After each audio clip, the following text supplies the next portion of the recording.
My journey with music started at a young age. In many of the households I grew up in, there was always music playing in the background. I remember dancing and singing with many of my family members. When hearing specific artists, it brings forth those fond memories. Johnny Cash comes on, and I envision my grandpa. If I hear the Judds playing, it takes me back to seeing my grandma and my aunt dancing in the kitchen.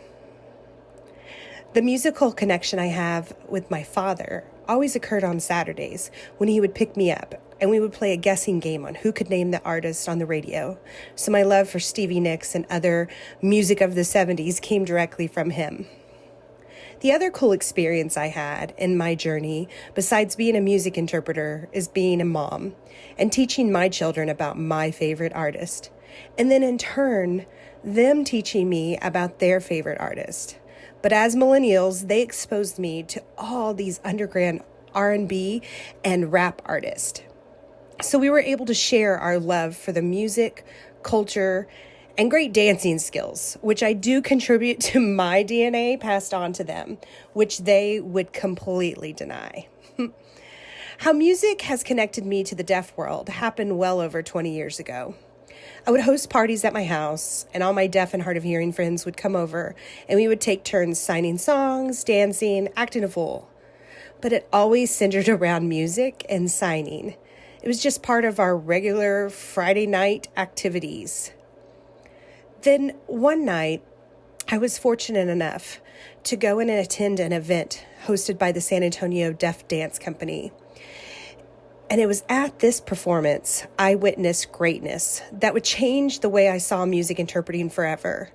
I sat back and I watched these phenomenal dancers, the Wild Zappers, a deaf dance group, incorporate music with signs, and I knew that this is what signing music should look like when we were interpreting. I began utilizing these concepts based off of what I saw the Wild Zappers do and what my deaf friends said they wanted to see on stage. And I was able to do it and had been doing it year after year. And it was awesome to see the request for music interpreting increase significantly during these times. And an interesting turn of events occurred. In the earlier part of my interpreting career, while I was working, I contracted spinal meningitis, which contributed to me losing 50% of my hearing, changing the trajectory of my life, not only shifting my identity, but strengthening my understanding of the deaf and hard of hearing world. I began to experience several of the same barriers to communication as my deaf and hard of hearing friends had experienced since birth. Then Lollapalooza happened. In 2013, I was interpreting Kendrick Lamar's set, and someone recorded me and posted it, and the video went viral. It was seen by millions of people. This changed quite a bit for me. I was able to use my platform to start educating and advocating for our community on the importance of access to entertainment and to tell the world very loud and clear that we deserve access and we should have access. But sadly, most of the comments in the comment section were always like, how can deaf people enjoy music? Why do deaf people go to concerts? They can't hear. So here's your answer. So many deaf people love music. It's a big myth in the hearing world. They think that deaf people can't hear, so therefore they don't like music. They don't like the sound. That is actually not true. Many deaf people love music. That's a fact. It's more about the feel and the way you vibe. We're just like anyone else. You asked me if a deaf person loves music. I would have to tell you, I am one of those people. I am an absolute fanatic when it comes to country music, like the incredible George Strait, Co Wetzel, Corey Morrow. I mean, the list goes on and on. I actually have a lot of music on my phone.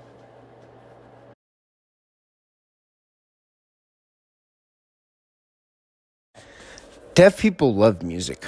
For myself as a deaf person, I've always loved music. There have been several deaf people that have come up to me over the years and have told me thank you for making music accessible. I've also met other deaf people in my life that music was not as important for them, but it wasn't until I got to the Rochester Institute of Technology that I met so many deaf people that love the music, and I've met so many more along the way. So I challenge you to flip the script when it comes to access. When places and events are set up, many of us are not even considered in the planning. Hearing people don't have to worry about whether or not you can hear your favorite artist because speakers are automatically provided, but interpreters and captioning is often an afterthought or not even considered. Let's rewrite the story together. What if at events in planning stages, we made interpreters and closed captioning the same priority as speakers, microphones, and lighting? Obtaining interpreter services and captions should not fall on the shoulders of our community, but it does.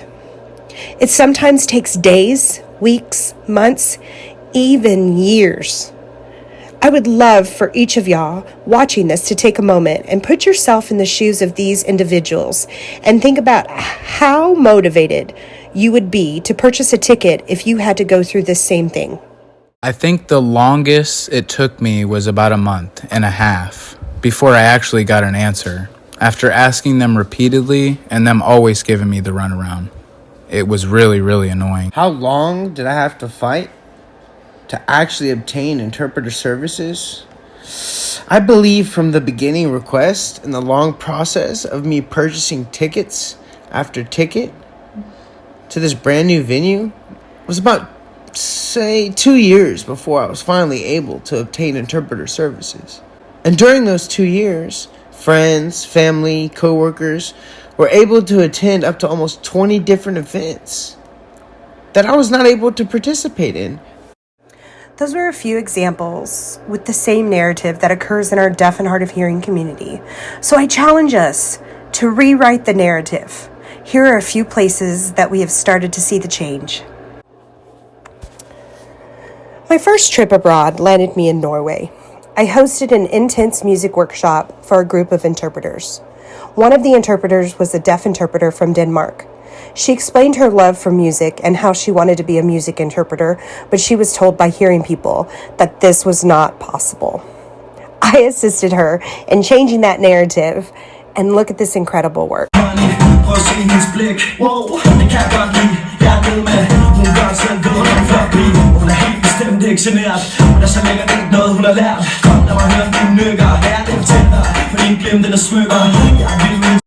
I then was invited to Switzerland. I hosted an event for the deaf community as well as for the hearing community to show them my work and also explain the importance of providing access to music. It was an incredible night. Then I was off to the Czech Republic, where I was invited to interpret on stage at a major music festival, and they told me that this was the first time that this had ever happened in the country. I was also asked to be a speaker at that same festival, and I was lucky enough to team up with a group called Hands Dance, which is a performing troupe of deaf and hearing interpreters. A year later, I was able to take my team of interpreters over to the Ukraine to teach music interpreting, and we provided an in-depth training to interpreters, as well as get them ready for a huge music festival that we would all be working. And in this process, I noticed that there were a couple deaf people who were just watching and observing the training. But they expressed that they wanted to also interpret music, but many had told them that it was not going to be possible. So I helped them rewrite their narrative, and I invited them to also work the music festival.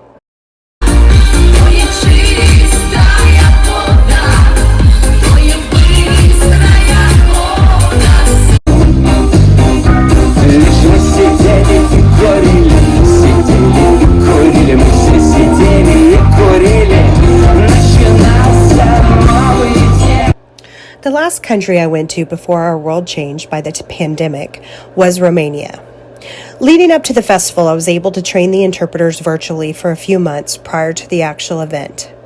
I had also met a deaf person that wanted to be a part of this experience. She told me that many of her colleagues said deaf people cannot interpret music, and I emphatically disagreed with them. I showed the hearing interpreters several videos of deaf interpreters on my team that interpret at music events in the States. They were shocked, but it also helped them realize to not put limits on anyone. At the festival, I was able to bring one of the Ukrainian deaf interpreters to help assist and support the Romanian deaf interpreter. For the first time in her country, Elizabeta, a deaf interpreter, was on stage at a major music festival, and it was a historic experience for so many of us. There were over 200 deaf people in attendance. Rewriting the narrative can be challenging, but ensuring we are including all voices in the story will in fact promote a more equitable society. You are worthy of this, and I am too. We all are.